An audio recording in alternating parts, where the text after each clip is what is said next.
नमस्कार, मेरा नाम है डॉक्टर सैफी आरसीवाला। मैं हूँ senior cardiac surgeon, Narayana hospital Jaipur से बोल रहा हूँ।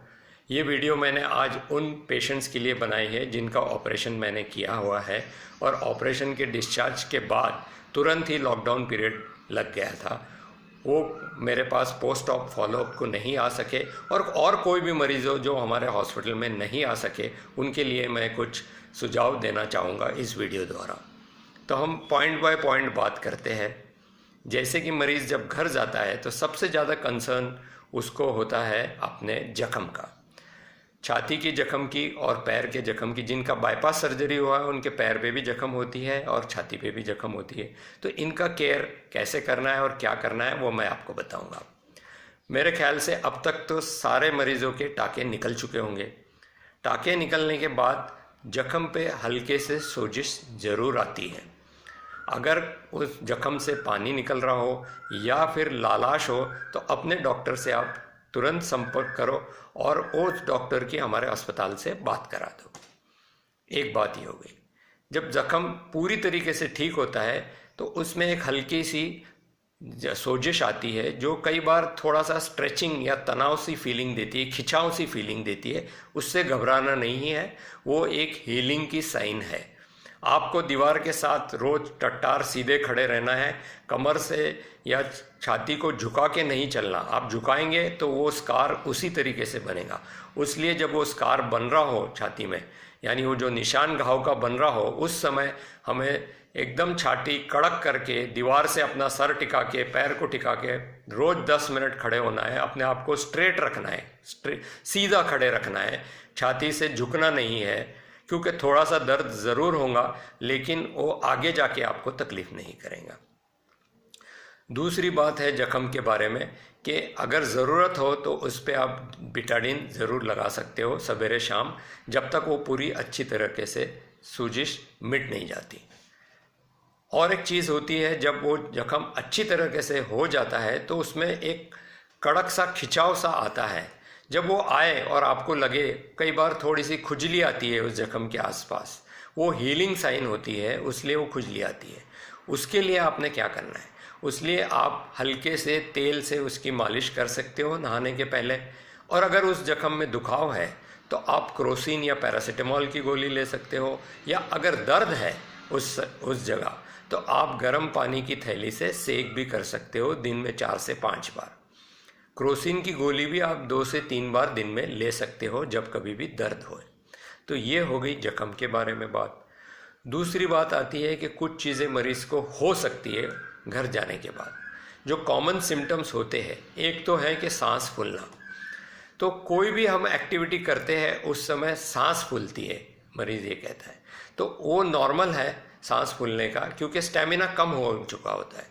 इसलिए जब कभी आप चलना शुरू करें या उठना शुरू करें या कोई भी काम करने के पहले आप 10 बार लंबी सांस लो और छोड़ो। पहले 10 बार अच्छे से लंबी सांस लेके छोड़ेंगे, फिर उसके बाद आप चलने घूमने फिरने लगेंगे तो आपको वो सांस नहीं फूलेगा। दर्द के कारण क्या होता है कि आप सांस लेना भूल जाते हो क्योंकि दर्द होता है। इसलिए आपको पहले 7 से 8 बार अच्छे से लंबे ब्रीदिंग करके फिर चलना या घूमना है, जिससे आपको फिर सांस नहीं फूलेगा। वो बॉल जो इंसेंटिव स्पायरोमीटर दिया गया है आपको, बॉल की एक्सरसाइज है, वो आपने करनी है। या फिर अगर आप बाबा रामदेव की एक्सरसाइज देखते हो, प्राणायाम करते हो, तो वो करना है। उसमें से वही प्राणायाम करना है जिससे आपको दर्द ना हो, उस तरीके के, जैसे कि अनुलोम विलोम हो गया, भ्रस्त्रिका प्राणायाम हो गया, या फिर कपालभाति हो गया। लेकिन वो इतना ही करे जितना कि वो आपको दर्द ना दे। ये एक बात हो गई छाती में दर्द की। दूसरी बात होती है कॉफ की। खांसी आती है, कई लोग कहते हैं। खांसी के लिए भी यही करना है, हल्के से खांसी की कोई भी दवाई आप ले सकते हो और उसके साथ साथ ये ब्रीदिंग एक्सरसाइज करना है। इससे ये खांसी आपकी कम हो जाएगी। अगर आप एस्थमेटिक हो, किसी भी कारण से आपको दमे की बीमारी है, तो आप दमे की बीमारी की दवाइयाँ रेगुलरली लो, जिससे खांसी बंद हो जाएंगी। तीसरी बात है पैरों पे सोजिश आना। ये काफ़ी कॉमन है। जिनकी पैर बाईपास सर्जरी के बाद जिनकी पैरों से नाड़ियाँ ली गई होती है, उनको पैरों पे सोजिश ज़रूर आती है। तो ये सोजिश क्यों होती है? क्योंकि दूसरी नई नाड़ियाँ जो हमने नाड़ियाँ निकाली है, तो उसके अलावा जो दूसरी नाड़ी बाद में बनने वाली है उसको टाइम लगता है। तो पैर पे सोजिश आती है जब हम पैर लटका के बैठते हैं। तो जिनको भी पैर पे सोजिश आती है उन्हें रिक्वेस्ट करता हूँ कि पैर लटका के कृपया ना बैठें। अगर आप सोफे पे भी बैठ रहे हो, कुर्सी पे भी बैठ रहे हो, तो सामने एक स्टूल रखें और स्टूल के ऊपर अपना पैर रेस्ट करें, पैर लटका के ना बैठें। रात को सोते समय 2 तकिए अपने पैर के नीचे रख के सोएं ताकि वो स्वेलिंग ना हो। ये पहले 1 से 2 महीने तक ये स्वेलिंग कई बार कई मरीजों में 30% मरीजों में देखी गई है, उसके बाद ये अपने आप ही ठीक हो जाती है। अगर पैर में स्वेलिंग के साथ दर्द हो रहा है तो आपको तुरंत डॉक्टर को दिखाना चाहिए, क्योंकि हो सकता है आपको डीप वेन थ्रोम्बोसिस हो, बट वो बहुत चांसेस कम है उसके। फिर भी अगर आपको दर्द हो रहा है, पैर में लालाश है और बहुत ज़्यादा स्वेलिंग है, तो आपने एक बार डॉक्टर को दिखा के हमारी डॉक्टर से बात करवा देनी है। और एक चीज़ जो कॉमन होती है वो होता है पेन और फीवर। इनकी ट्रीटमेंट एक, फीवर कई बार हल्के से फीवर ज़रूर आता है, लेकिन अगर बहुत ज़्यादा फीवर आ रहा हो तो आप तुरंत डॉक्टर को दिखाएं। लेकिन अगर हल्के से फीवर है तो हल्के से फीवर नॉर्मली जब वुंड हील होता है, अपना जख्म भरती है, उस समय हल्के से फीवर 99 का ज़रूर आता है। उसके लिए क्रोसिन की टैबलेट लेना है। जब कभी भी ऐसे हल्के से फीवर आए या आपको दर्द हो छाती में, तो क्रोसिन की गोली आप ले सकते हो। ये हो गई जख्म केयर की बात और कुछ चीज़ें जो ऑपरेशन के बाद होते हैं। अब आती है बात दवाइयों की।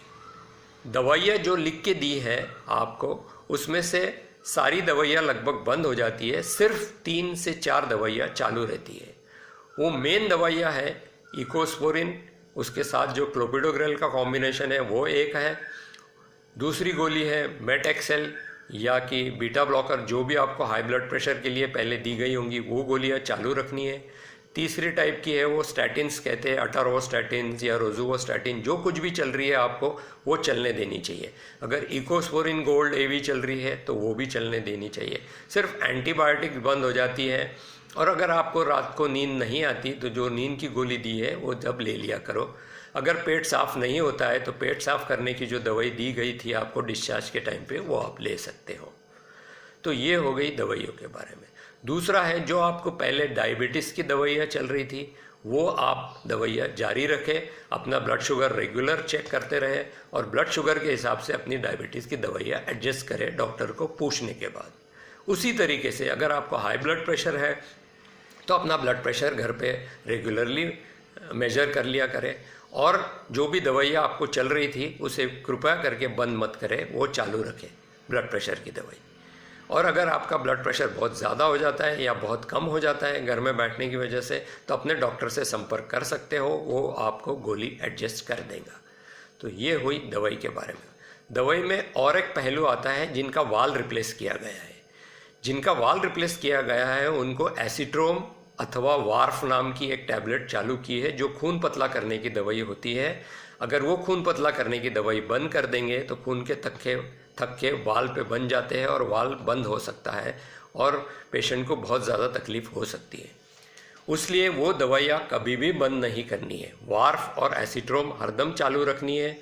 इसके साथ साथ एक INR का टेस्ट होता है, अगर वो आप कहीं पे भी कर सकते हो तो कृपया वो कराना ज़रूरी होता है। अगर कर सकते हो तो, नहीं कर सकते हैं तो इकोस्पोरिन और वार्फ अथवा एसीट्रोम दोनों में से जो भी गोली आपको चल रही है वो उसी डोज में आप चलने दीजिए जब तक ये लॉकडाउन पीरियड ख़त्म होता है। उसके बाद आप तुरंत INR का टेस्ट कराना और उसी हिसाब से हम एसीट्रोम का या वारफेरिन का डोज एडजस्ट कर देंगे।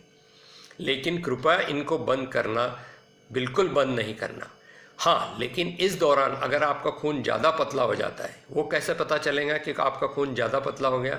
आपको नाक में से खून बह रहा हो, महावारी ज़्यादा आ रही हो, गम्स में से यानी दांतों में से खून आ रहा हो या कहीं से भी खून ज़्यादा बह रहा हो, तो उसका मतलब आपका खून ज़्यादा पतला हो गया हो और उसी लिए आप तुरंत डॉक्टर से संपर्क करें और गोली का एडजस्टमेंट उसी तरीके से कर देंगे।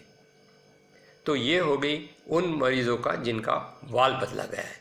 अब बाकी की बचती है 2 चीज़ें।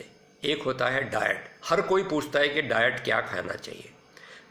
पहले 3 महीने ऑपरेशन के बाद आप सब कुछ खाना खा सकते हो, क्योंकि आपको ज़रूरी है, आपका मेटाबॉलिज्म सर्जरी के बाद ज़्यादा होता है। इनफैक्ट कुछ पेशेंट कैटाबॉलिक फेज़ में जाते हैं। कैटाबॉलिक फेज़ का मतलब है कि उनका मेटाबॉलिज्म इतना बढ़ जाता है कि उनका वेट कम होना शुरू होता है। इसलिए उनको ज़रूरी है कि वो खाना जो पहले खा रहे थे वो खाए, लेकिन खाना नियमित तरीके से खाए, दिन में 2 बार खाए और संतुलित खाना खाए, बैलेंस्ड फूड खाए हो सके उतना। घर का खाना सब कुछ खाना है। देसी घी भी आप खा सकते हो रोटी पे चुपड़ के। देसी घी के अपने फ़ायदे हैं। देसी घी से आपको वुंड इन्फेक्शन नहीं होगा, आपकी जख्म में इन्फेक्शन नहीं होगा, आपकी इम्यूनिटी बढ़ेगी और वो बाकी हेल्प करता है आपकी जख्म को हील करने में भी। तो इसीलिए प्लीज़ कोई भी ऐसी देसी घी आप खा सकते हो। कई मरीज़ कहते हैं कि हम चिकनाई बंद कर देंगे, लेकिन प्लीज़ चिकनाई बंद नहीं करनी है। आप जैसे खा रहे हो वैसे खाओ पहले 3 महीने। उसके बाद हम देखेंगे कोलेस्ट्रॉल चेक करके आपका, अगर कोलेस्ट्रॉल हाई है तो फिर हम उस तरीके से डाइटरी एडवाइस देंगे और उस तरीके से मेडिकल ट्रीटमेंट करेंगे आपकी। तो कोई भी चीज़ ऐसी एक्सट्रीम में नहीं करनी है।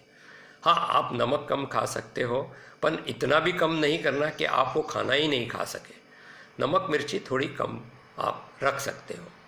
अब बात रही डाइट की, तो ये बात हो गई। अब बात हुई एक्सरसाइज की।